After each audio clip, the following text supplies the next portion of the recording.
Start it again. And I made sure it's all charged up, so Good. it didn't even take half a charge last time. It's very efficient. Start soon, Michael. What time do we have here? It's after 7. We don't normally start. Is that, oh, it's the same? It's 10 after. 10 after now? So, okay, it's about time we move into the introduction. Okay. Do you want a microphone? Yeah. Okay. So there's the camera. Oh, That's my phone, oh, okay. and it's the video is on. That's what I wanted to.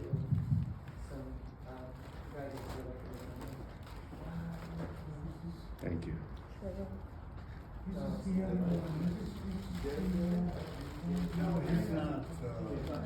I'm gonna have one look outside just to see if Warren's on the phone. I know he means to be here. Yes, he has the tear in his ribs, which I think they can fix with laser. He got crisis and then, so they didn't seem to think that. I'm gonna go ahead and turn yours on. I just turn off the volume so we're not gonna see anything until you tell me to. Turn the volume up, okay? You tell me when you're ready to speak or when Michael's done with his introduction and turn the volume. That's fine. This is a production. We can also do a test. Yes, Yes, hello. testing. Resting. So, you have like two. Oh yeah, I don't understand it. I'm trying to get back into it. Are you on that? I'm not Well, I'm not. in San Diego now, just. You know, their prices of eggs have gone down. They've gone down. That's like real. Oh, really? I noticed that.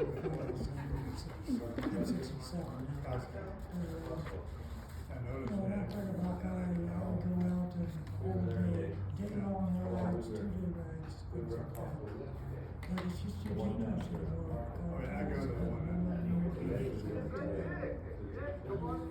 Especially I I go there. back roads and trails, forest trails and stuff like that. And, you see somebody doing something illegal, there are no witnesses for it. So, Is it a mix you or? can die just for seeing something. Okay, Oren just And made they're it. gonna tell everybody. I'm so happy. Okay, we're getting ready to start, folks. Okay, folks, Stumble on it's time for a few opening words.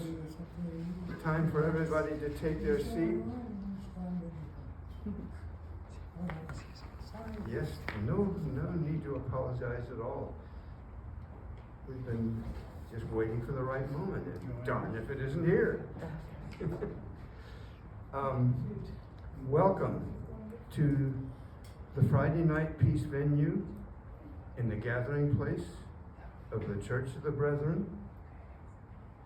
One program a month. It meets every week, every Friday evening, and one program a month is by request of the COB, the Church of the Brethren.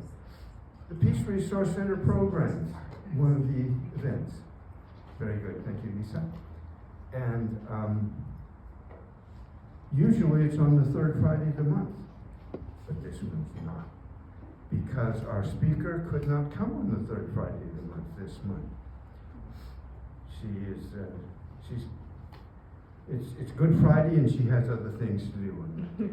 Anyway, let me just introduce her to you. Her name is Kathy Gappy, and she is a long-time member of, what's the precise name of the organization? Let me get it exactly right. National War Tax Resistance Coordinating Committee. And they have and it's really an online meeting. They don't have an office anywhere in the country, but they're in close touch with each other. And Kathy just told me that whoever is the coordinator has all the files at his place. And I have one little story to tell you that Kathy told me about herself to introduce her as a war tax resistor. Back in the time of the Vietnam War, she really regretted that she could not join the military. As a young woman, she couldn't join the military. And do you know, I have any idea why she wanted to join the military? So that she could resist being inducted. And she wasn't able to do that because she couldn't join to begin with. But she has, instead of doing that, she has dedicated her life to helping others do this work. And of course, those others now include women as well as men, I'm happy to say. Well, kind of happy to say. That's a difficult subject in itself, isn't it? Anyway, for anybody who doesn't know, restrooms are outside, men's room through that door and around to the corner, women's room through that door and around to the corner. And with that, let's welcome Kathy to talk to us about war tax resistance today. Thank you, Michael. I am so proud to be here and pleased, in part because I love this church and I love the work that you're doing in the community. The last time I was here, our group met here at the National War Tax Resistance Committee. And I met Ann, who was sitting here a minute ago, and moved again. Whoops. And also because I have some, what should I not do? Okay, just not talk so loud, I guess. My grandfather was an Evangelical United Brethren circuit rider in Illinois. And my mom was born in one of those circuit churches that he attended, of one of 9 children. So AUB, right? And they kind of became Methodists at some point, or merged. So I grew up in the Methodist tradition. Anyway, so that also is another reason I'm happy to be here. But I thank you all for inviting us, because war tax resistance isn't something people think about very often. But maybe this year, we're seeing more phone calls and more anger coming in to our national office, and our counselors, people who don't want to pay for war. And they usually mention Gaza, but they could mention any one of like 6 other wars, right, where our country is busy bombing. I don't even want to try to name all of them, but there's quite a few, and we keep hearing about them a little bit, not too much.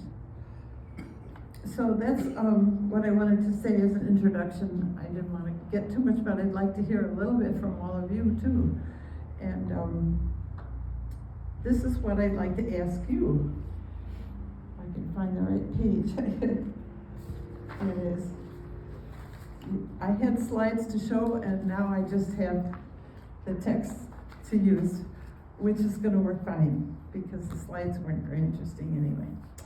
But in this introduction it says that our group is a coalition of groups across the U.S.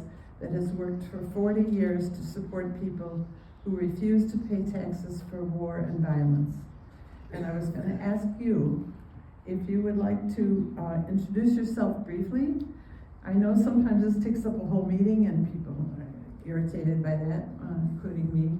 So we won't do that, right? But I would like to hear your name and where you're from. That is where you live now, probably in San Diego, but maybe not. And also, here's your pronoun. And also, tell us if you've ever experimented with war tax resistance. If you've ever tried it, or any other civil disobedience. If not war tax resistance, any other civil disobedience. And I'll start with one of many little resistances that I've done over the years, which was one year I decided to pay my federal tax by dividing it up into 3 parts and sending 3 different checks in the same amount up to the total to my 2 senators and my congressional representative, with a letter saying, please take this money, but don't spend it on more. And take it, put it in the treasury, but I'm depending on you to follow your conscience and not use it to pay for war. Well, of course, you can't really do that because refusing to pay is really against the law, so. They either sent the checks back with a note or I never heard from them, but I'm pretty sure they didn't deposit them because I would have known it.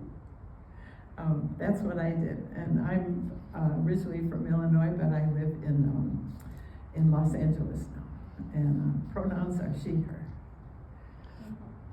Should we start around somewhere? Anybody over here like to start?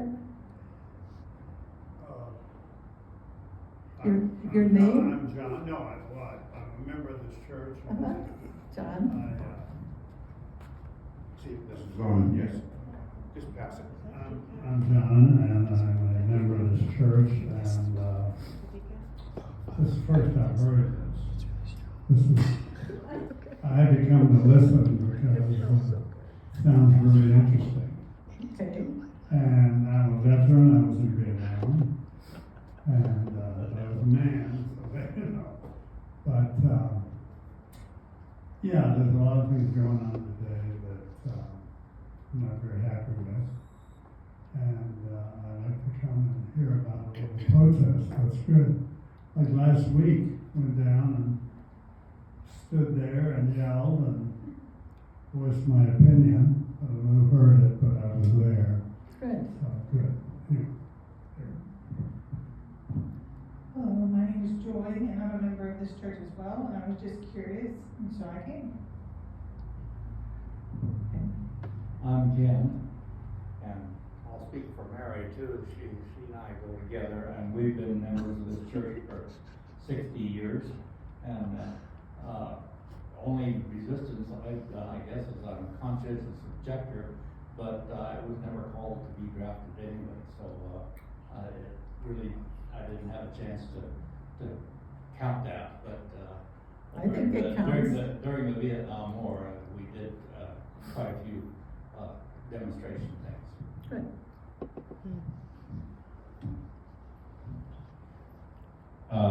Hello, I'm Elias. I'm a local nuisance, and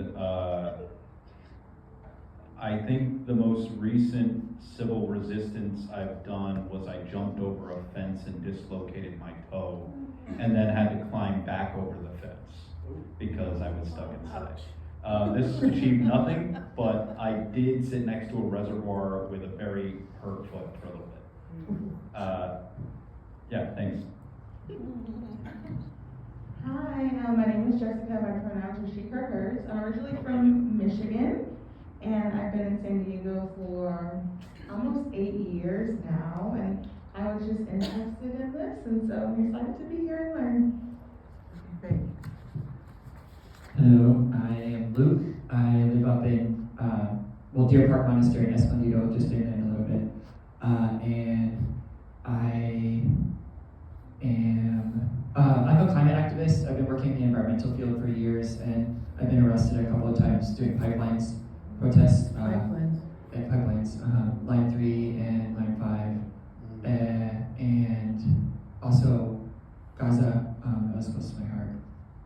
And that this is just like really exciting to learn about. I'm definitely eager to learn what I can, and I guess I save questions for later. Is that right? Yes. Thank you. Or if you have a question that's pertinent to the material and that's being shown, you should ask then. Otherwise, you might not remember it later. Oh, okay. I guess if you don't mind, just quickly, like, just the possible, maybe, like, at what point might you want to talk to a legal professional or tax consultant, if that makes sense. Yes. Thank you. I am Manoj, he, him, live in North County, San Diego. Been in San Diego 26 years. Originally from India, land of Gandhi. I'm shit scared of the IRS, so I'm here to learn. There's an intimidation factor. Somehow the collective unconsciousness. So I truly respect how you guys are standing up. So I'd like to learn some tips we all can do in our own small way, resist. So what I do is I teach yoga, philosophy. So I teach about peace and love. So I try to promote positivity in my own way. That's what I do. Good, okay. Skip someone. Thank you. Hi, I'm actually here with Kathy, and a Vortex resistor as well, and I'm a member of the Peace Resource Center. And I guess my first act of resistance, yeah, that's For not anyone. hard. Okay. Yeah. I'm blanking. There's been a lot though. I'm sure we'll hear one later. Hi, I'm Lisa. I'm originally from Germany and I've been living here for a couple months and I'm staying here until September. I'm serving here. Yes, and the only movement I have really participated in so far is the Fridays, Fridays for Future, from the movement from Greta Thunberg, which was really strong in Germany a couple of years ago. I went to a few demonstrations, but that's the only thing so far. But I'm excited to learn new things today. Orion, I use they or any pronouns. I was born on occupied Onondaga land, so-called Syracuse, New York. I used to live at a house in Somerville, Massachusetts, where one of the housemates had been a tax resister for decades, and I believe that she got her nonprofit job to pay a friend or two instead of her, so that they couldn't ever get the money out of her bank account, I guess. Yeah, I'm a freelancer, and I was curious some more tax resistance recommendations for this tax season. I'm looking for that cord. Hi, I'm Doug. Can you hear me okay? My voice is Yes, we can. okay. I have been involved in a lot of activity for peace throughout my life, but I first got involved in civil disobedience in 1980, blocking an entrance to the Rocky Flats nuclear bomb factory in Colorado, and later actions at Livermore Lab. I was arrested a few times at Livermore Lab, and in the mid-1980s, I got my certification in California certification as a massage practitioner, and started working in a spa in Calistoga, Napa Valley, and had the option of being a private contractor. So I wrote a letter to the IRS and said, I just can't support what you're doing anymore, and you're not getting any money from me. Yeah, good. And so they sent me some letters from time to time, send us money, and I didn't, and they got nastier and nastier. But in the meantime, different things happened. You may have heard it if you're old enough. They ran over some protesters with a train in Concord, near the weapons station in Concord, and that was followed by like a year and a half of 24/7 train blockades. With a core group that was there 24 hours a day for a year and a half, except for a few hours one night when there was a leak from one of the factories nearby, and they cleared everybody out of its own. But anyway, so I was part of that group for about a year or so, and got arrested a few times at that one too. And so those are acts of civil other acts of civil disobedience besides the tax resistance. And Well, thanks, yeah. Finally, in 1993, they started garnishing my checks from the Oh, employee okay. of the spot. So I moved to Mexico. I've been in Mexico for the last 23 years. I'm here now and I'm looking around to see, can I get Social Security? I'm 67. And that's kind of a question I have. I'm looking for answers to that. I got an appointment at Social Security. You know, they're a mess because of Doge. They fired everybody at the Social Security. So I got an appointment at the end of the month. Well, stay in touch, we can talk about that, yeah. My name is Michael. I've been a war resistor for a long time. Gotten arrested only once at the test site in Nevada. Managed to go there with a whole bunch of grandmothers for peace. And we just simply stepped over the line, got plastic handcuffs put around our wrists, and then they bussed us far away, and we had to get back somehow or other as we could. So it was all a symbolic thing, but still something I'm proud of, especially because I call myself a Bond baby. Both my parents were working on the Manhattan Project when I was born, and so I grew up to get arrested at the test site and maybe expiate some of that work that they did, all in good faith. The Nevada test site, right? Yeah. Nuclear testing. Can you turn it off? Can you turn it off?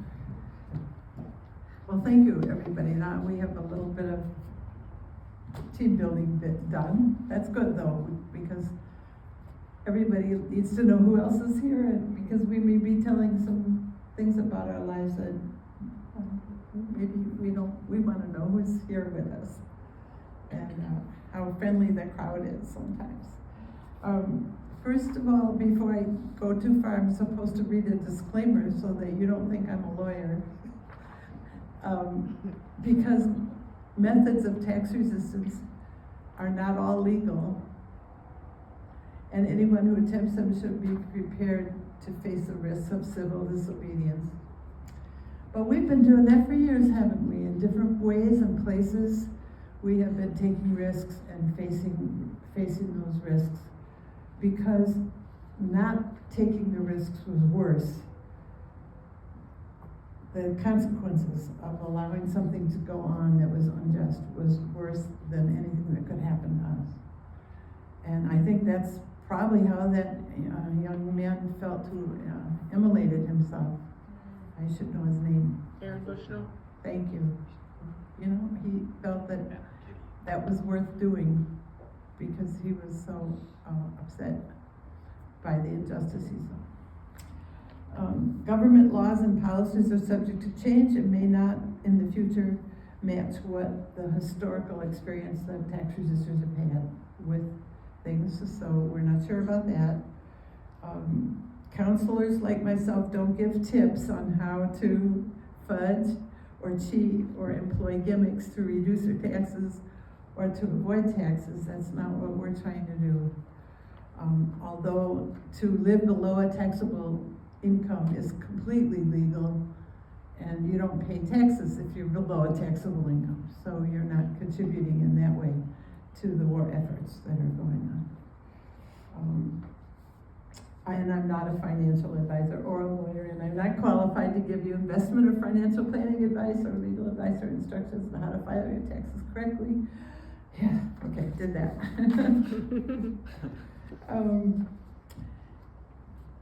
The big question is why we don't want to pay. If we don't want to pay, why is that?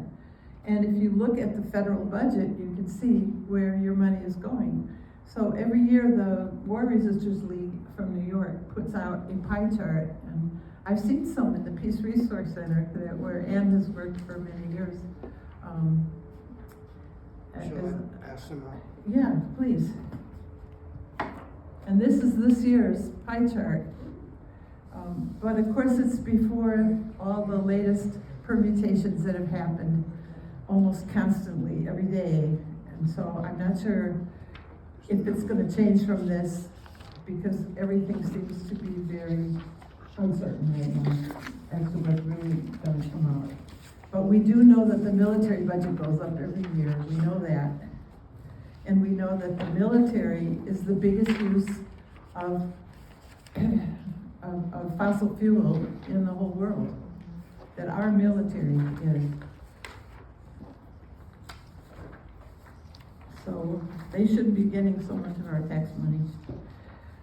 I found out something interesting when I went to an international conference in Berlin and told people that we had some methods we could withhold some of, we could control how much money is taken out of our paychecks. Oh, you can do that? They said, we can't do that in Europe. Nowhere in England or France or any of those countries, it's automatic, everything is just automatically taken out of their paycheck and they can't withhold any, or they can't get all the money that they're owed, so then they can't resist, right? And they were quite jealous of our,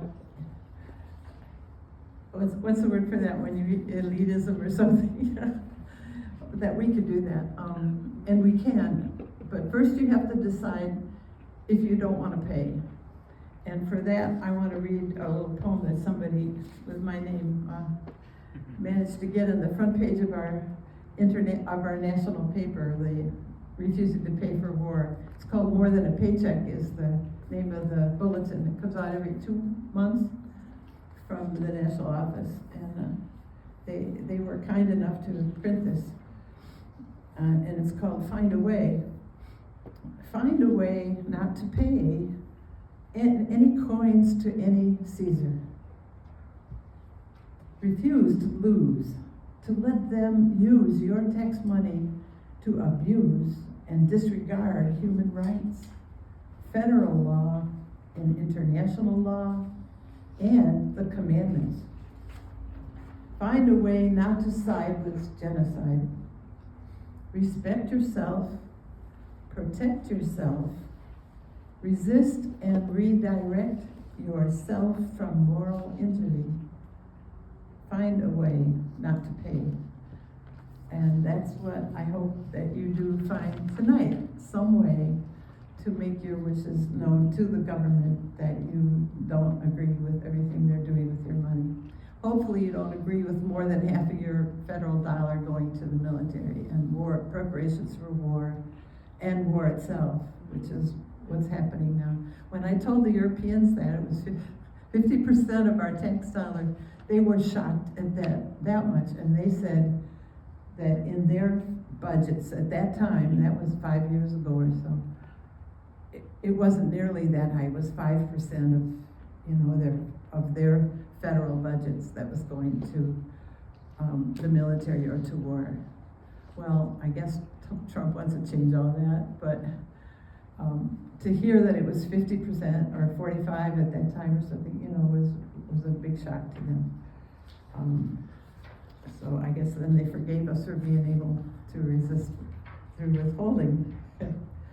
But the U.S. does spend more on defense than the next 9 countries combined. And we know the Pentagon has never been audited, really, never passed an audit. So no one really knows, right, where the money goes.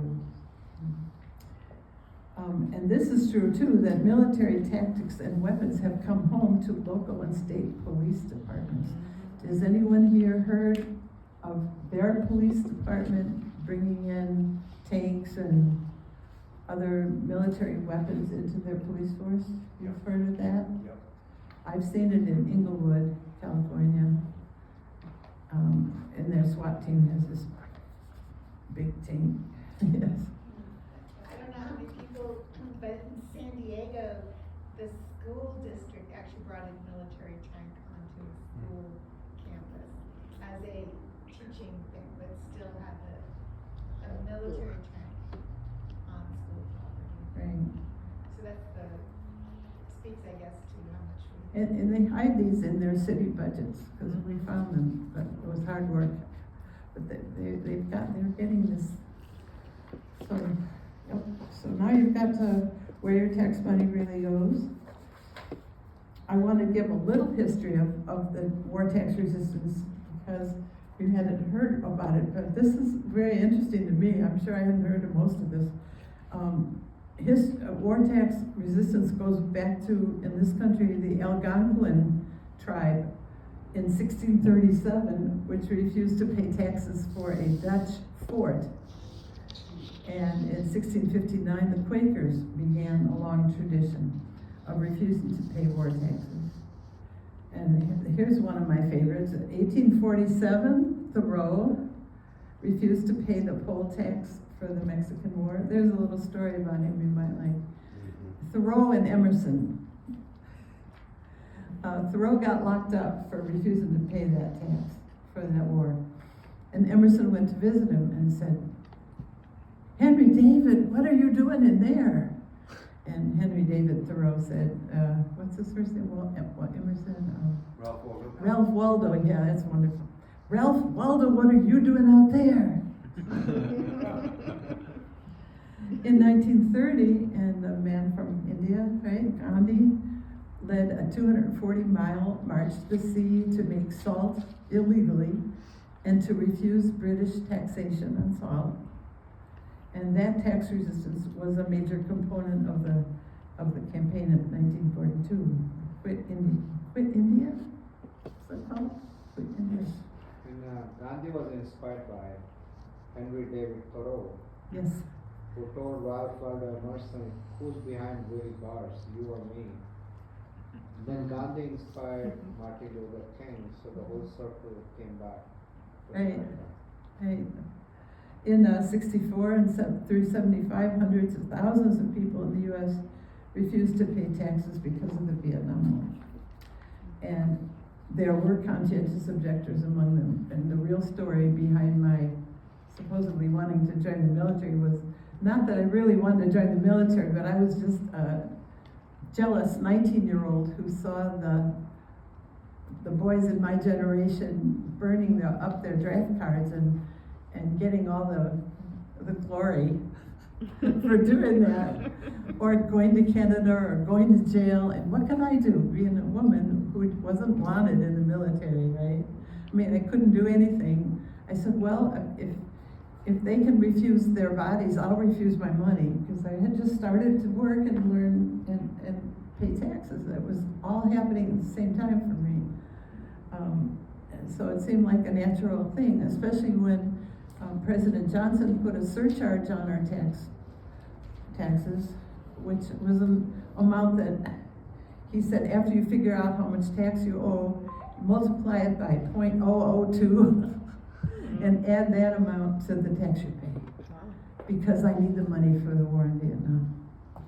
And I said, that's so clear right there, that's money for the war. I'm not gonna pay that 0.002, which was like $8, it wasn't very much, but I resisted that back then. And then the telephone tax came along, and they tried to get people every month who pay their telephone bill to add extra money for the war.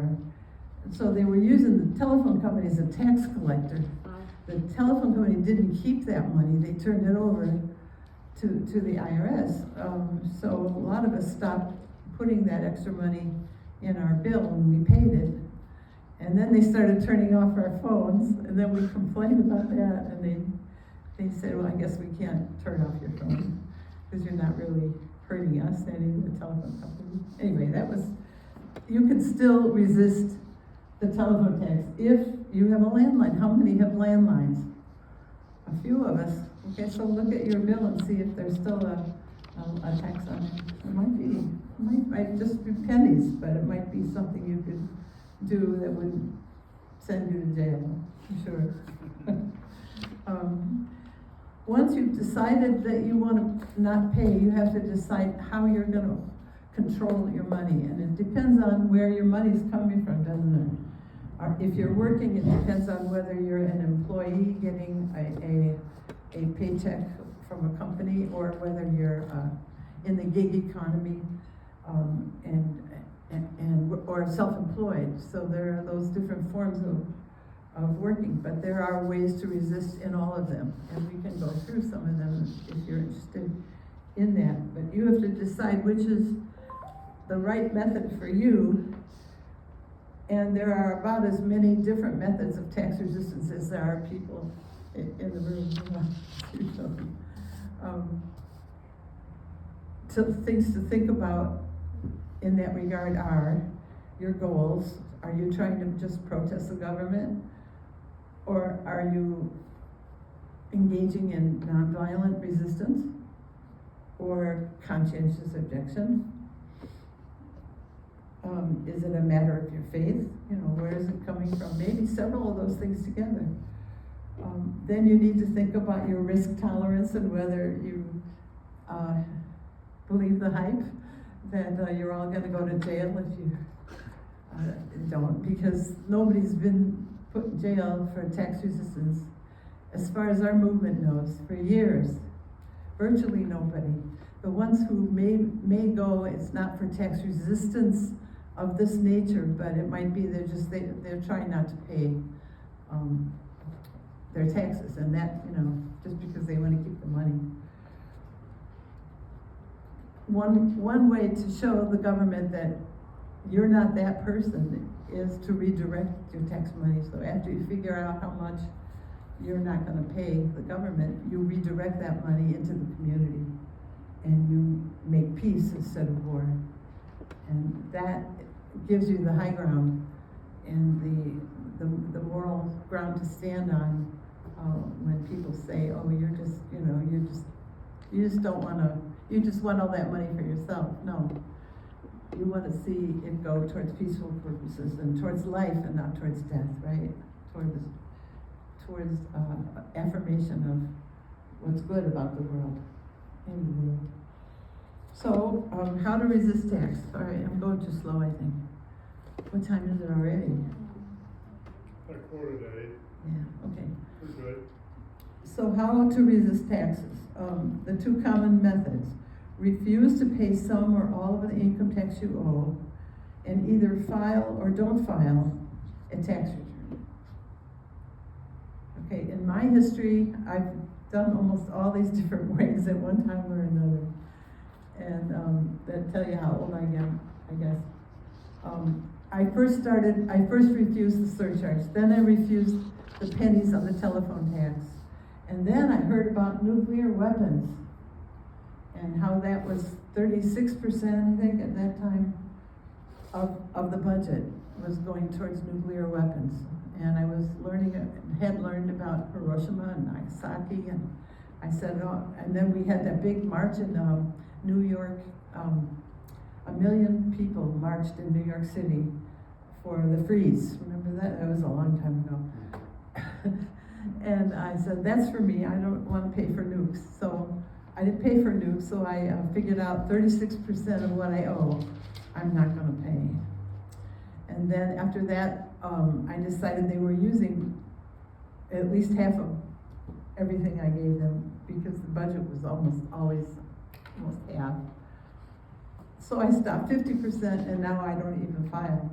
But I'm not working now. And I do owe money, but I don't pay it. I save it and I put it in alternative funds. And there is one in Berkeley called the People's Life Fund, and they redistribute your resisted tax money for you. I have a little committee that decides on grants that come in, and they send out, or they have a meeting once a year where they give out the checks from people's resisted tax money. And they've gotten so much bigger. We had a group here for many years on the Southern, what would we call ourselves? Southern California Vortex Resistance Alternative Fund. And we had some CDs in there. We had thousands of dollars. And every year we gave out, I would say at least $20,000 each year to different local groups or some, mostly groups that. At least how much? At least how much? 20,000. 20,000. Yeah, and it wasn't, it was supposed to be just interest on everybody's account, right? So if you put in 10,000 in that of resisted money, whatever interest came back to the fund from your $10,000 was available then to put into the grants. But then some people just said, oh, take it all, you know. And some people disappeared and left the money there, so we always had more than just the interest, because as you may have noticed, the interest has been very low for years. And the CDs were making like 0.5%, something ridiculous. So that's what you have to do, decide whether you are gonna pay some or all of your taxes, and then figure out a way to hold on to your money that you're earning. So how do you do that? The main thing that I always did isn't even valid anymore totally, because so many people are self-employed or are working several jobs, Uber type jobs, where they're in the gig employment sector, and they have to pay quarterly tax, I believe. But I guess you cannot do that and still resist paying, because there's no withholding. There's nobody to withhold the money from your check, so you get all the money. So it's almost easier for those folks to resist paying than it is for somebody who is already getting a big bite taken out of their paycheck. So the old method that I used was, because I always got a paycheck when I worked, was W-4 resistance. How many have heard of W-4 resistance? Yeah.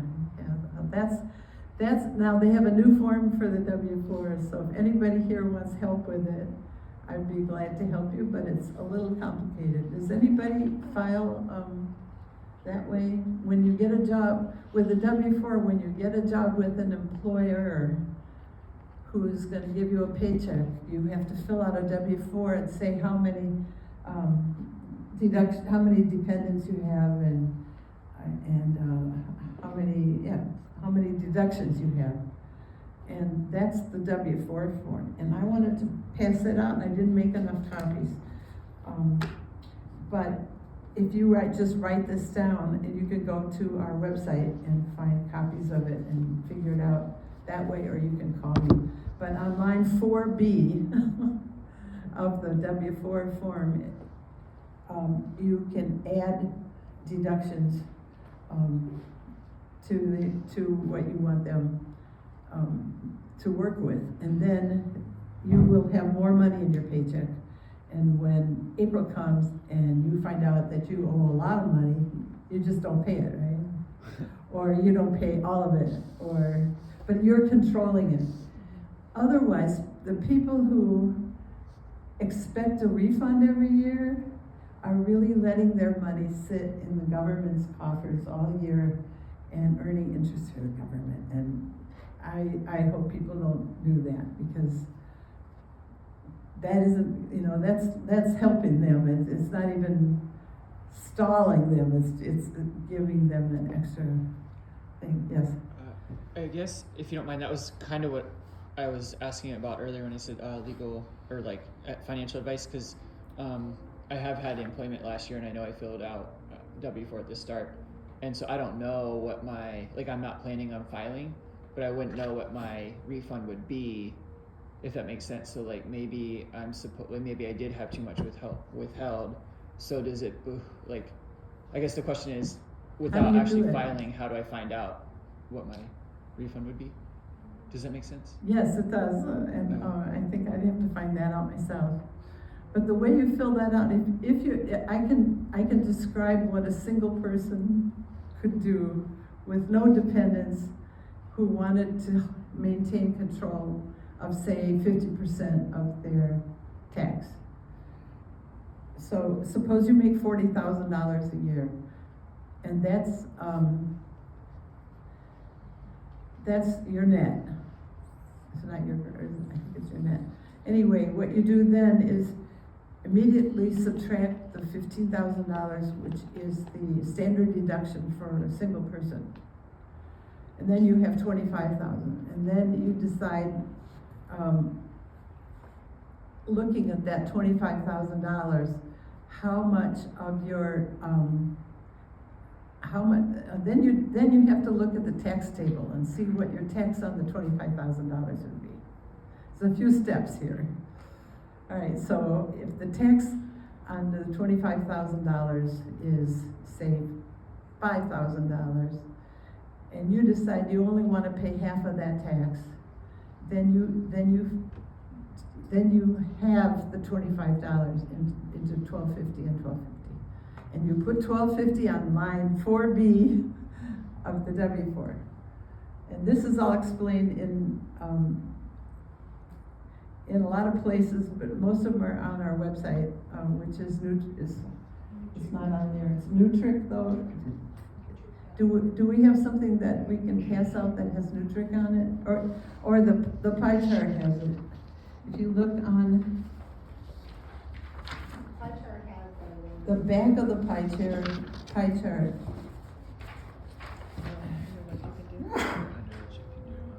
It's in the middle column, and it's the National War Tax Resistance Coordinating Committee. It has our phone number and our URL, right? Yeah. So you can go there. Kathy, you said that you didn't have enough of the W-4 forms to pass out to everybody. Do you by any chance have enough for one for each table? I think I just have one. Oh, just one? Yeah, but I could pass that. Can we pass that I could around pass that around. so everybody can look The at thing is, it is the federal form, so they have a lot of stuff in there you don't really need to pay attention to. Oh, okay. If you can just remember the 4B. Okay. Because they use a lot of that lawyerly speak that you can ignore. If you do it that way. Okay, so if you start a new job and they give you a W-4, you can increase the number of deductions on line 4B of that form in order to reduce or eliminate income tax withholding. Then you can actually control all of your money and decide how much of that you're willing to pay, if any, okay? When the time comes for you to file your tax return, you will owe taxes since they are not being withheld from you ahead of time. If you get a refund when you file, I said all this already, this means you gave the government a loan, a free loan to spend on war and violence. Question about that? Oh, yeah. Yeah. Is there any penalty for putting down a false number of dependents? There's a possibility of that the government will tell your employer to change that number if you are not paying your taxes. That's one of the possible consequences of it. But it sounds like that. They don't want to charge you with a crime for that. They just want their money, so they'll get the employer's assistance in changing the number down to 0 or whatever they have to change it to start taking what they consider the correct amount of tax from each paycheck.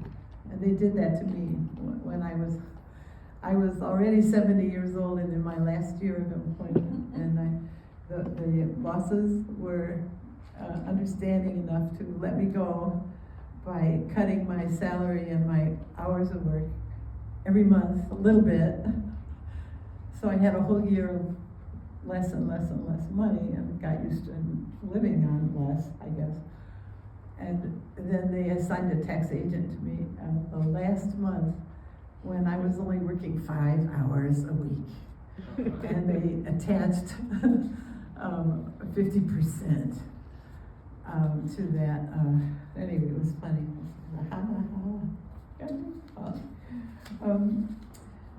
I've been through a lot here, but I'm sure that there are things that you have questions about, so maybe now's the right time for questions. So we don't lose your questions. You first, I'll ask, and I'll sit down if you don't mind. I don't mind. Do you know if the requirements of the bar might make war tax resistance problematic for me at some point.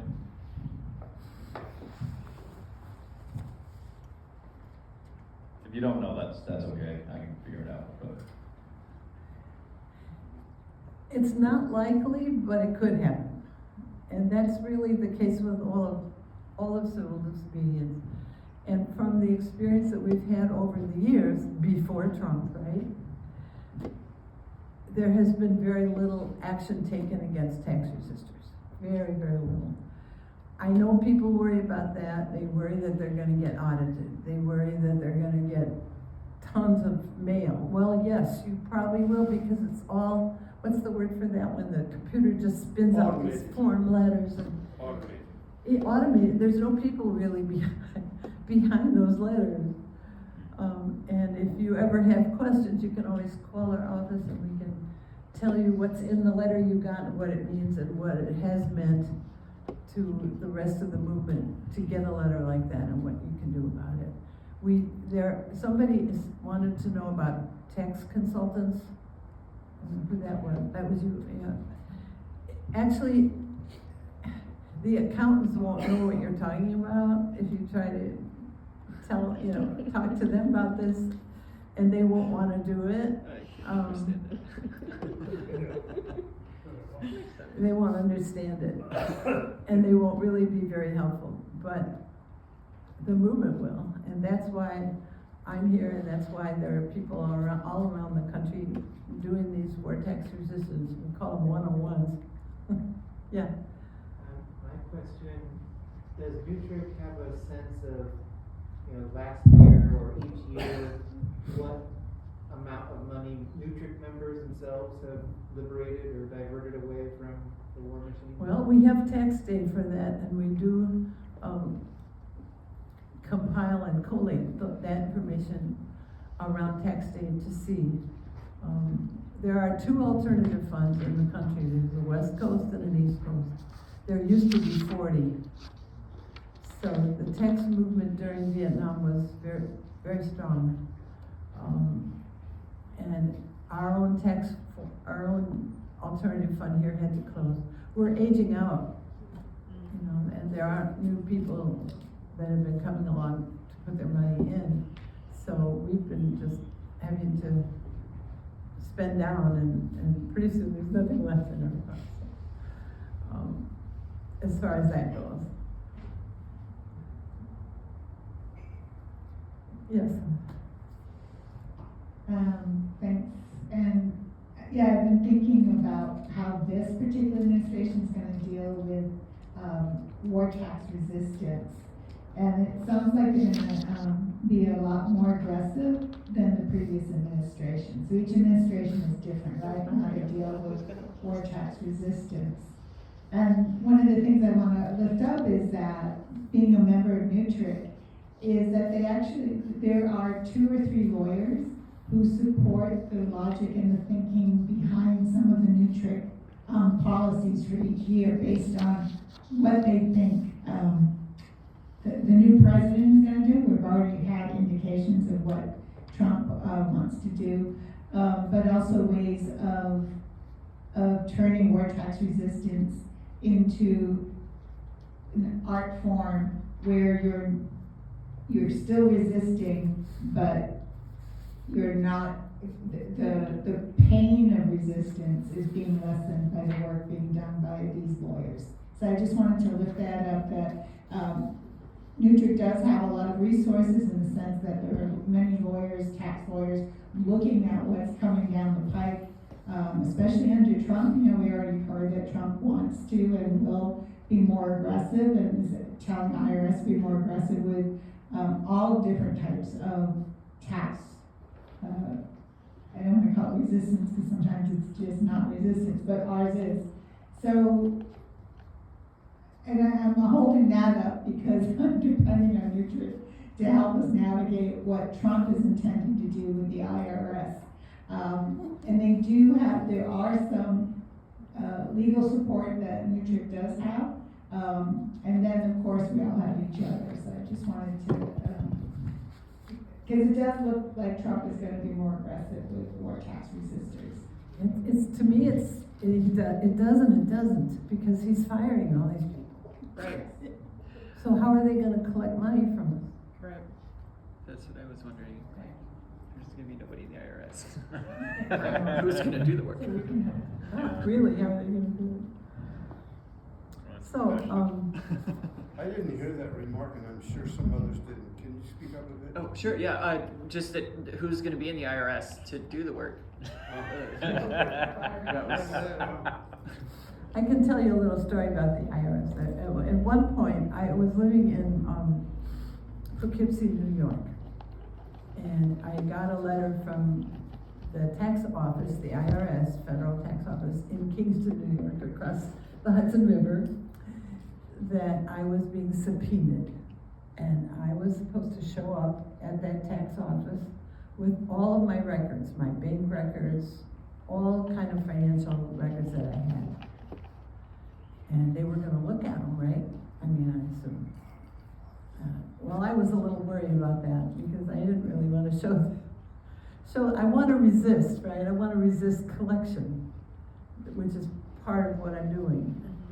So I called one of those movement lawyers, we call him. He was from Philadelphia.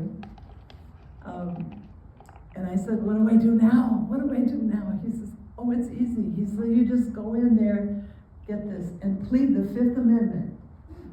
And I said, me? I mean, really, I was shocked to the core. I'd read about the Fifth Amendment, and I knew it was in the, but I never thought I could use it. Well, now people are trying to use it, aren't they? Students and other immigrants and so forth, people are realizing that it applies to everybody, not just citizens. It applies to everybody who lives in this country. It's here. So I said, okay, I'll try. And I went and practiced, I got the Fifth Amendment out and I read it over a few times. And then I went. He said, you have to go. It's a subpoena. You can't not go. So I went, and the gentleman asked me where my records were, and I said I didn't bring them. And he said, why not? And I said, because I have Fifth Amendment right not to, what's the word, to convict myself? Incriminate yourself. What's a better word than implicate myself, something like that. But I knew at the time, I knew the right word, just right now I can't find it. And his mouth fell open. What did you say? And he said, you can't do that. I said, oh yes, I can do that. And I'm gonna do that. And he said, well, I'll see you in court then. And I said, okay, because when I go to court, I'm gonna say the same thing. Now he's very angry. And then I did what the tax counselor advised me to do, which was make him aware that under the regulations, he should pay me for the gas that took me to get there.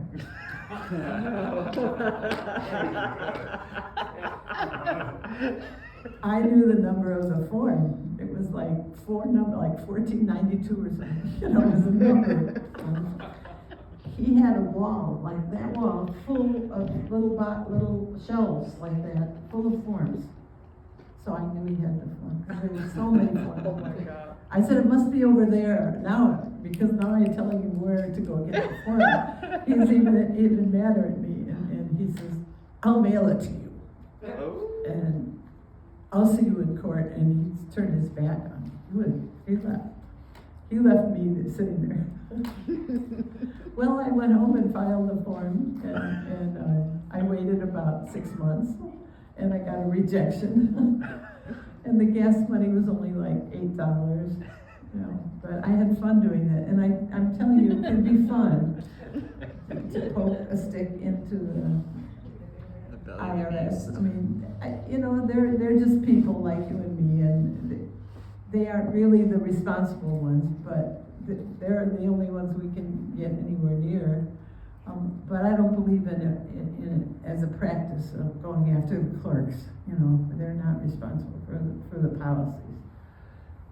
But also, I mean, people war tax resistors have different methods of dealing dealing with the IRS. Some people never open anything from them. Some people will always call them and try to talk to them, try to change their minds. You know, whatever you feel like doing, you do, but I would hope you don't give them more information than you need to. And that goes for ICE. When ICE knocks on your door, don't give them any information either, because it's really part of the whole system is this oppressive tax system where they take our money and they use it for war and to kill people. And what do they tell us? Oh, you need to work harder and longer and make more money so that we can have more tax dollars, so we can buy more 2,000-pound bombs, send them to Gaza. You know, no way do I want to do that. So I'm sure there's nobody here who wants their name on one of those bombs as it goes down. And they're still going down, even though they had declared a ceasefire some time ago. But if at some point you want to stop resisting taxes, you can. If at some point you want to pay what you owe, you can, and they'll be happy, they'll leave you alone. I mean, you can always do that. I'm not I'm not saying I want you to do that, but you can. You have freedom in that sense, because that's really all they want is your money. They want to get it the easiest way. One way that they try to get your money if you don't pay is they might attach your bank account, and they've done that to me.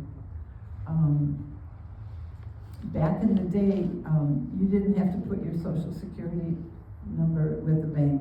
Now you do. So it's even easier for them to find you through your bank now than it used to be.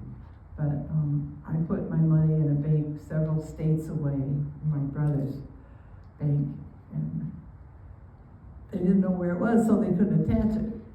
They'll look around where you live, but they couldn't find it, so they couldn't get it there. They could attach it. They could only attach what's in the bank on the day that they announce to the bank they're making the garnishment. And if you only have $10 in your bank account on that day, that's all they get. And if you put more money in it the very next day, they don't get that money.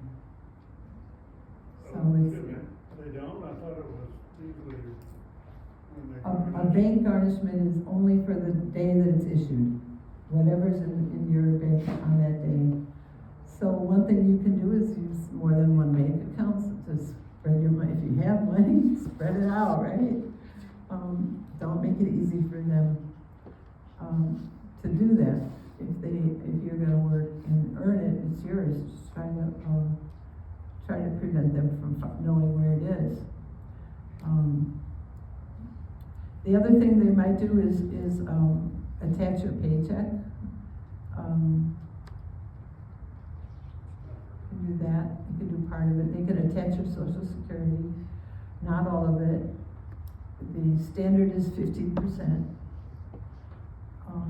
And that would be a permanent kind of thing until the money's paid, right? So if you owe $1,000 and $100 is 15% of your social, it would be 15 months before you were paid up, and they'd be taking your money all that time. So there are a couple of us in this room who have suffered a little bit deeper cuts than that, but that's because if you annoy them for enough years, as we have, and they attach an agent to your case, things get a little bit rougher. But all they can really do to me is take my money. They're not going to ever put me in jail because they don't want the bad press they're going to get from that. And I'm a small fry, They might put Willie Nelson in jail. He did get in a lot of trouble for not paying, but he wasn't a war tax resistor. He just was not paying his taxes, Mr. Nelson. They got Joan Baez's savings account years ago. She was a tax resistor. Butterfly, what's her name? The tree sitter from the north, Jill, anyway, I think you know. She was a tax resistor. Pete Seeger was a tax resistor. I've been talking to people they wanna do it, but they, and they've been holding meetings like this, but I don't know how many of them have actually started doing it, but they're, it's my grandson Elias's generation that is really stepping up and saying, hell no, we won't pay. Whereas our generation said, hell no, we won't go. It's the same thing, right? I won't go, right, and I won't pay for the destruction of people I don't even know. Not doing it. Any other questions? Like I said, you can have fun with this if you try. Yeah. Do you have any sense, or does No. the organization? Simple answer.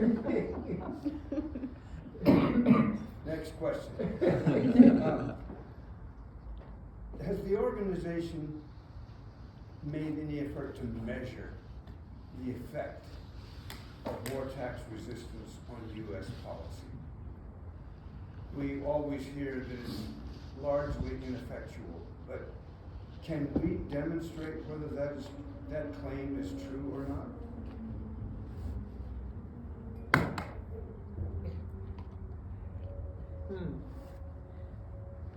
I don't know how to answer that. We have not been able to stop wars, obviously. We have not stopped wars. They have not stopped our movement either, so, did I say this?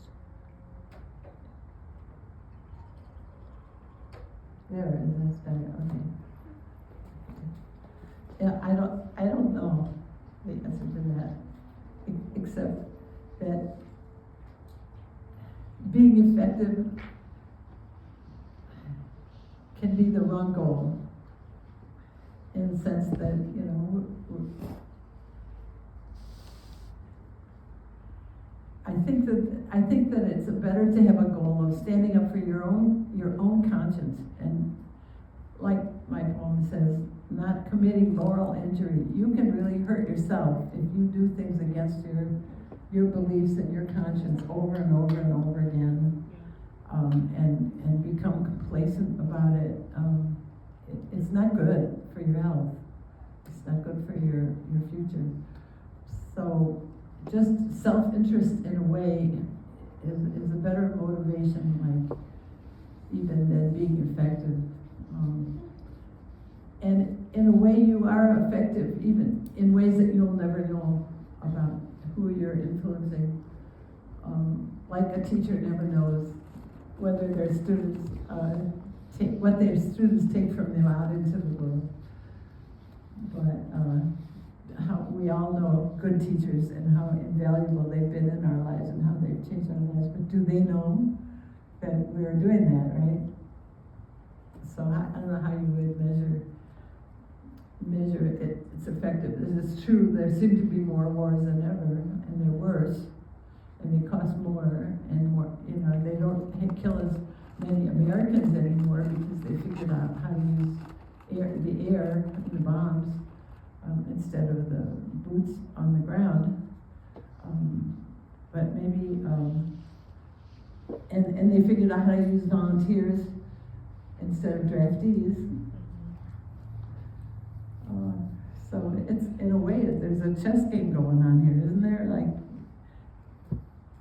it feels like we have to be smart and keep thinking how new ways to resist and new ways to fight back on a new terrain, and we're certainly on a new terrain now.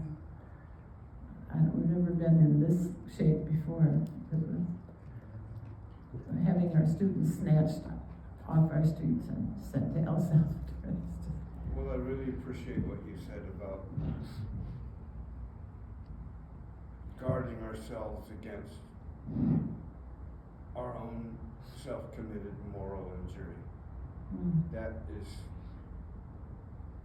is what, for example, just to take one war as an example, Palestinian-Israeli conflict. I think many people are exposing themselves to moral injury through their own actions without being aware of it. And that's, I think, something that we can help people realize.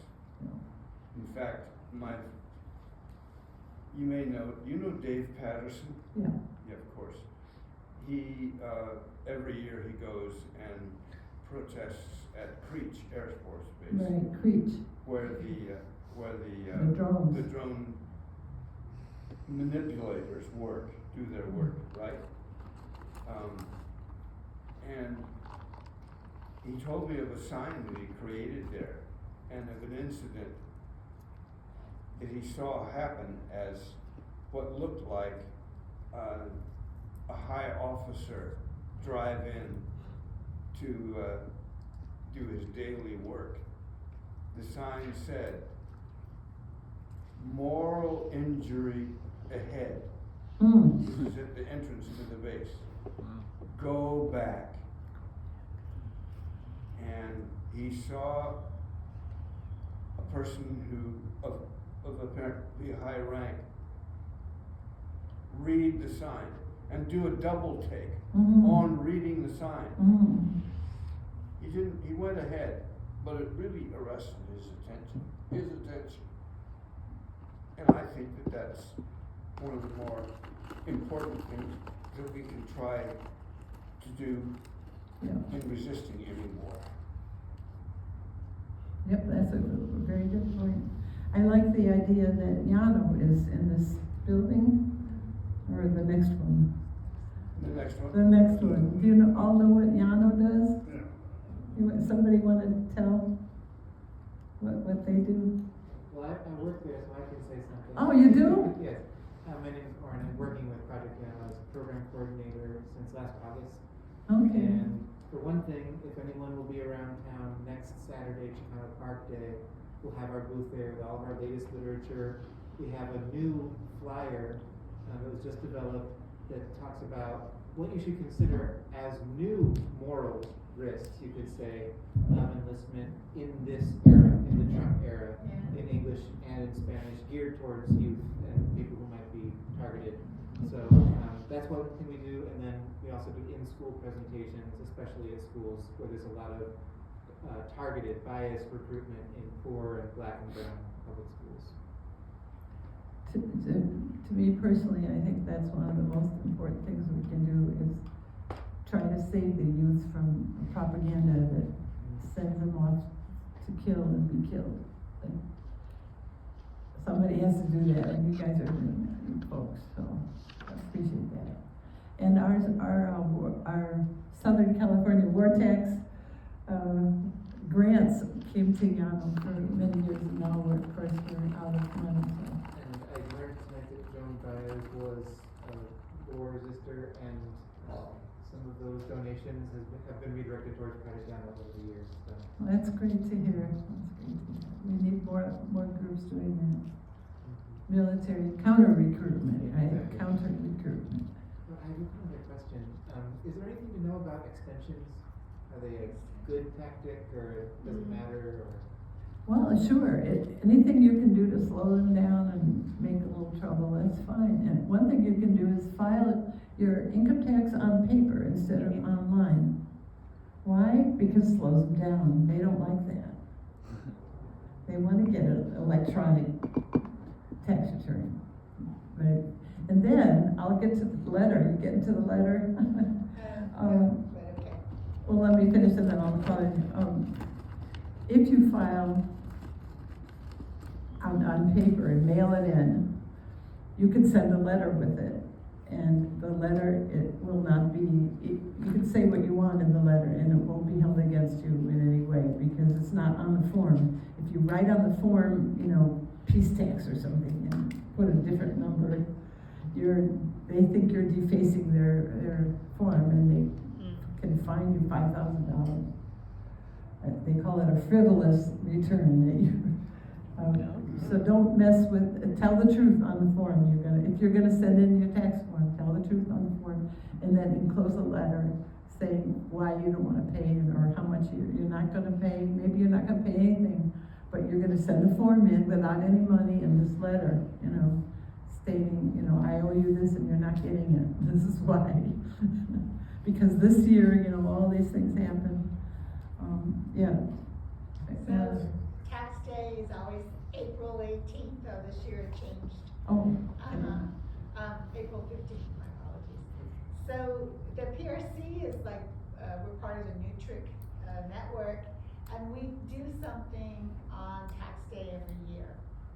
Whether it's outside the post office, carrying signs that say, do you know where your money's really going to? Or perhaps outside schools. It varies from year to year. So this year we'll be doing another action on tax day, which I think got moved to an earlier day. Regardless of that, we'll still do the traditional tax day. And you're all more than welcome to join us at this tax day action. And even if you have an idea of what we should do this year, let's do it.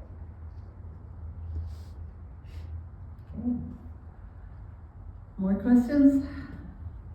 There are things I didn't cover that I don't even know I didn't cover them. So tell me if you've got some burning concern there that I missed. I'd be happy to go there. Oh, Yeah. A follow-up question about the collating on tax day. Is it too late for us to sign up and tell how much we are or are not paying this year? No, we actually have a form where you can do that. Where is it? You mean send it to the government or send it? Oh, I thought Nutric compiled one. Yeah. I had it right here.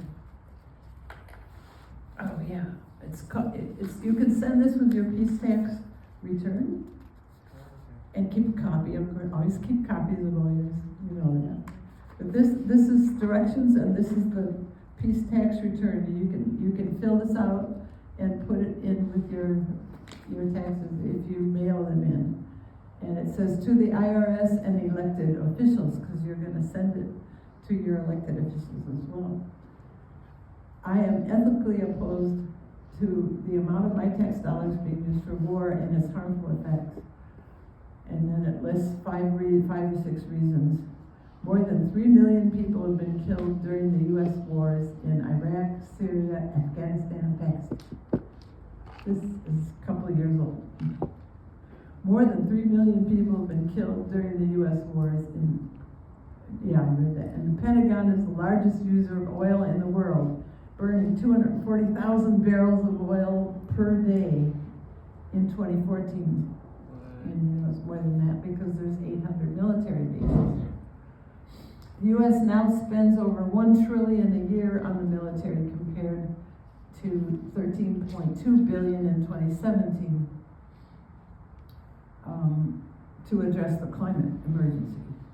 The militarized Custom and Border Protection and Immigration and Customs Enforcement terrorize our immigrant communities with raids which inhumanely separate families. The Department of Defense has transferred $4.3 billion in military equipment to local law agencies. Each year, half of our tax dollars are used to pay for current and past wars and the weapons of future wars. If indeed this money was invested in humanitarian purposes, we could build a better world. And then there's 3 boxes. You can pick one to check and send it in. Then you don't have to write a whole letter. I am paying my, box number 1, I am paying my federal income taxes. I'm paying it. But I request that the part of my taxes used for military purposes be diverted to non-military purposes. So you're making a polite request that they're going to ignore, but you're at least saying what you want, what you think. Number 2, I do not owe taxes this year, but still hope that the IRS will join me and divest from war and invest in people. Number 3, I feel so strongly about this that I'm refusing to pay blank % or dollar amount of my taxes owed to the IRS. I will either set this money aside at a time when it will not be used for war, or I will give this amount to programs that help build true peace and security, like Anno. I understand that IRS may use its enforcement procedures to collect this money from me, but I hope you will instead join me and divest from war and invest in people. And then there's a place where you sign and put your things. And then there's a place for you to cut off, you know how remember the old tear-offs? You tear it off and you send this part to Nutric. So Nutric then knows how many people have filed a peace tax return like this. So I have 3 of these, if anybody wants one of the 3. Is that what it's called, a peace tax return? Peace tax return, yeah, and it's also on our website where you can download it, but these are available, because I do have these here. And I have, also something for educational purposes you might enjoy, getting started in war tax resistance. And it kind of summarizes everything that I said tonight. So I have those. And what else do we have? Did we bring other materials in, or? There's just over there, I grabbed a bunch of Some books. things over here? Yeah, on the table over there, there are a series of books. If you're looking for background to help you write your letters, grab one of those books and use it. But we do have the handbook. I thought, do you have it up at the table there? The handbook on, You know, it doesn't appear to be here now. Oh, yeah, it is. This is a book that, last time it came out was 2003, but we have updated our, I shouldn't call it a Bible, but it is, but it is a very important book to our movement, because it has the philosophy, it has the history, it has just all kinds of things in it about tax, global war. What is the rest of the world doing about their taxes? So it's the idea is, if you don't believe in war, why pay for it? And it comes from War Resisters League, and it costs $20. I have 1 copy, and this one is mine. I gotta keep this one. I have 1 more copy for $20.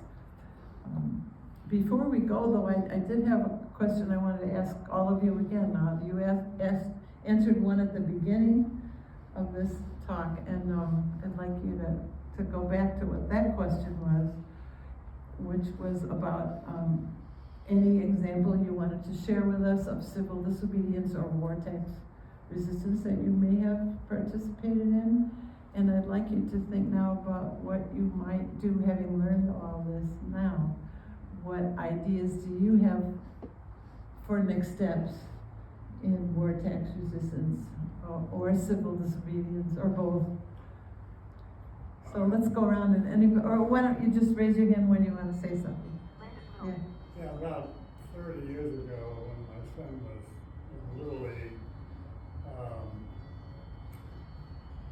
some of the parents were in a group to not pay their taxes. And I didn't know a lot about it. I was just, I was paying taxes time, but some of them, I think a couple of the husbands went to jail. Mm-hmm. Yeah, because they refused to pay me. And so. That was a long time ago? 30 years. 30? 92. Yeah, I can look that up, and because their names are probably in this book, because there's so few people. They've actually told you the stories of people who have gone to jail. And there are very few of them. Yeah. Because they don't want to put you in jail. They want your money, right? So they figure that they'll get it one way or another. And like, they can assign a tax agent to you, and the agent has more power than the whole IRS. They can do things that under the IRS regulations cannot be done. And they've done them, certain agents. My agent messed with me, and he used to write me these letters, and his handwriting was so small, you couldn't even read it. I never saw anybody write that small as my tax agent. I don't know what that means, but a handwriting expert would probably have some analysis of what's wrong with that guy. Probably trying to slow you down. Same way you're trying to slow down. Yeah, who else would like to answer that? What do you think you might do now about tax resistance, now that you've heard all this?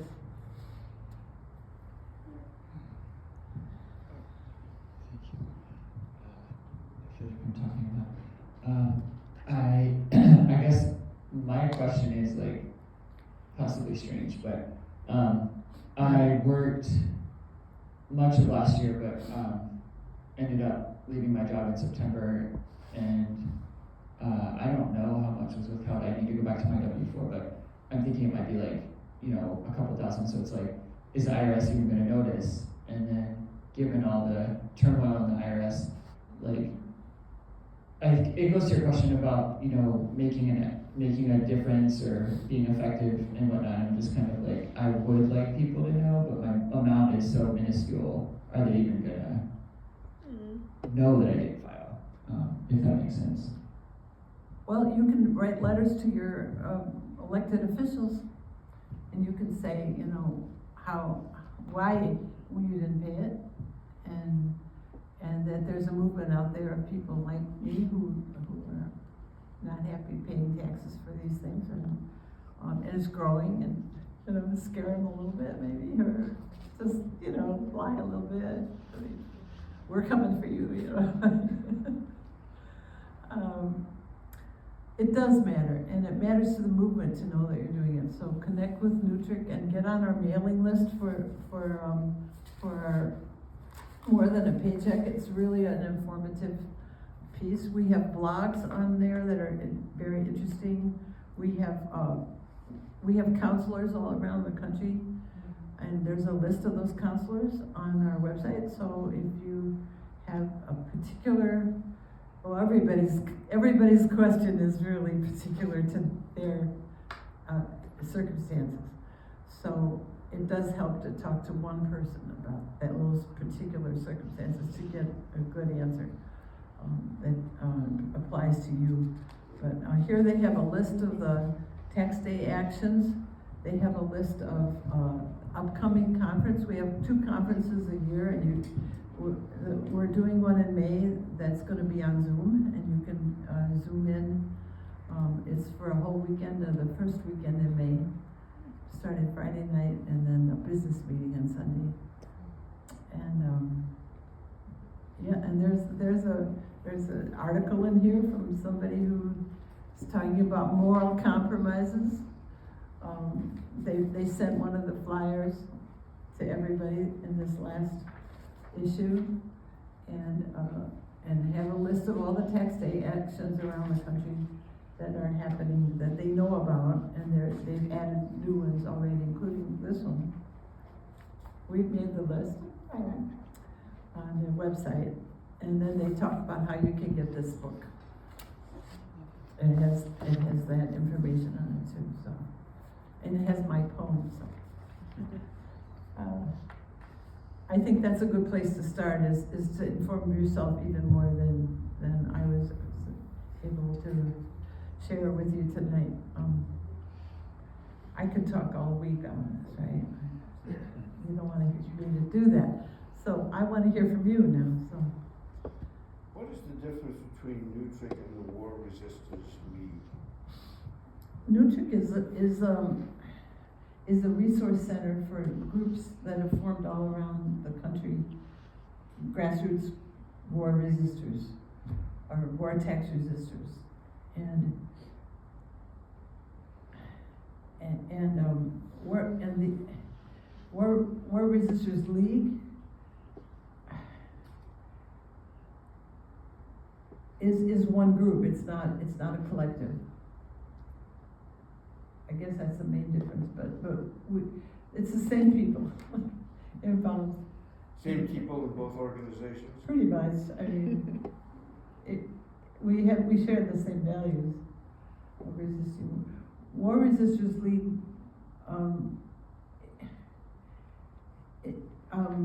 is not pacifist, I don't think.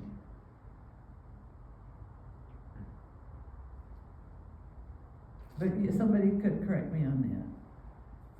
So is it fair to say that Nutrik is basically involved with helping people not pay their taxes or resist paying taxes, whereas the War Resistance League maybe is leading events or campaigns? They're doing a lot more in the area of resisting war. Mm-hmm. But this is our take on what we can do, trying to be effective, trying to feel better, you know, like it's pretty hard to live in this country and see what's going on and hold your head up, I think, and it is for me. There was a song a couple of years ago, do you remember the one, I am proud to be an American, you know, I want to be proud to be an American. In order to be proud to be an American, I want to see the values of this country reflect more of my values, and it doesn't, so. Or, as Martin Luther King said, like to see the country do what it says on paper. Hmm. Yeah. I have another question. You mentioned earlier there was some Southern California contingent. Mhm. Is there, like, is that? Well, what's left of it is me and Ann. Some folks have passed away, and others are about. I mean, we're all getting up in years. But we would love to see that group really grow and thrive. And I'm depending on different generation now to pick up the baton there. So one of the plans we've been thinking about at the Peace Resource Center for the last couple of years is how do we continue to build that movement, that effort here, and hosting meetings and really delving into what are the possibilities of wartime resistance, how to use it as a tactic, but then how do you also use it as a part of your moral compass, the personal and the public. So if anyone's interested in getting more in depth onto how we're going to do this, both as a tactic and also for our own conscience, let me know, and we'll start those meetings. There'll be trainings and discussions, mixture of those, and led by the folks who are there, so that we know what you need, what you want, and where we're going to go with this. So, does anybody think they might maybe file a letter with their taxes this year? And say, There's like, a yes or good. But that's a start, And I think there's several letters already on the Peace Resource Center website, so people can take a look there at peaceresourcecenter.org. Oh, okay. And then look at those letters and see what's been written and how they want to write their own personal letter. That's a beginning. I mean, another beginning would be to a symbolic refusal of $1. If you're supposed to pay $400 and you pay $399, not a whole lot is going to happen to you. But you're putting a stick in the gear. You're going to create a paperwork trail, and you're going to get a ton of letters. And you might think, oh, I'm in a lot of trouble with this $1, but it's just, those are just form letters generated automatically, and they're never going to do anything about that, except what they can do automatically, which is add fees and late fees and fines and penalties to that $1, so that eventually it'll become $2. Yeah. I just want to mention something that applies to people of, more to people of my age who don't have to pay taxes, federal taxes anymore. And that is something that Bill McKibben has said, who started the organization. Somebody remind me what it's called for the old folks. Third Act. The Third Act, exactly. So it's our third act in our lives, as it were. You know, we've come through childhood, we've come through adulthood, and now we're seniors. Back to childhood. Pardon? Yeah. And he just makes the point that in terms of resisting war, people don't like to see evidence, photos of older people being manhandled by the police. You know, Martin Luther King made use of this in the 60s, made use of the media reports. Well, Bill McKibben says that we older folks have a role to play in leading the movement, leading the war resistance movement. We're not talking about tax resistance now, just the war resistance movement. Because if we get out front and refuse to go along and get manhandled by the people that Trump apparently wants to throw at us and is throwing at least at people of color, if we get him to throw his weight around at us, we may be able to make a significant impact on the consciousness of people who witness what's happening. You're talking about like getting arrested and boycotting and that. I mean, that's what you mean by being out front, right? Remember, just saying we don't like that isn't gonna do anything. But we have to do something. Well, I'm remembering the case of, remember there was an old guy in New York non-cooperation who got knocked over by the police, and it made a big impression on people. Yeah, what was that? In other words, we have something we can do even in our old age. Yeah.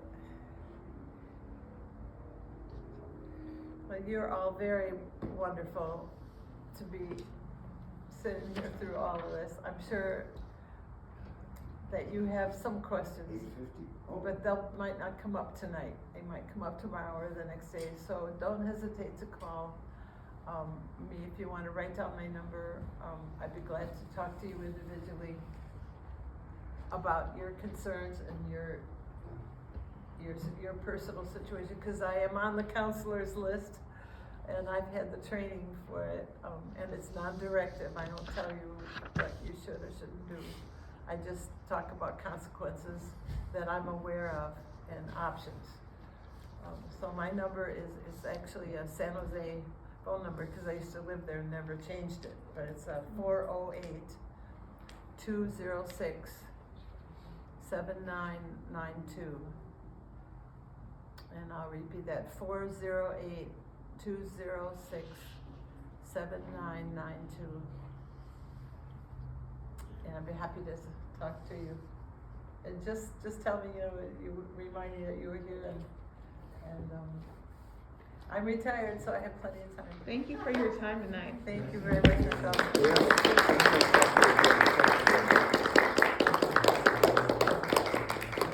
Thank you all for being She came all the way from Los Angeles to talk to us tonight. Let's clap once more.